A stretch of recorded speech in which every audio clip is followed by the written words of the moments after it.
Ayon sa kwento ng kapatid ni Mang Jano na si Ana, pinagtaksilan daw si Mang Jano ng kanyang asawa kung kaya'y sila'y naghiwalay. Ang mapait na karanasang yun di umano ang naging ugat ng kanyang problema sa pag-iisip. Pero nang makausap ko ng personal ang dating asawa ni Mang Jano na si Aling Sharon, iba ang naging daloy ng kanyang kwento.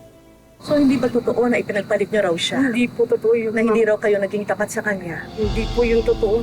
Kasi po kahit po ngayon po, ano po siya yung, hindi wala po akong pinakasama kahit po ano. Hanggang ngayon? Wala po, 17 years po, iniwanan niya po kami. Oh, mga anak! Mga anak! Pasensya na ha, ginabi ako. Oh, pero may padala akong pasalubong. Mga anak! Sino yan?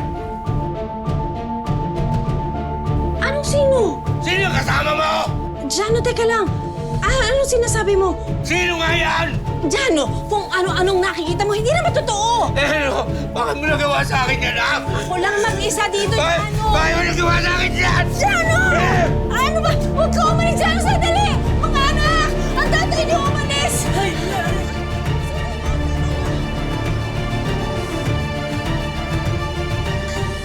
May galit ba kayo kay John? Wala, dati po meron, pero ngayon po wala na rin naman po, kaso lang nga po, sa sama ng loob lang po meron.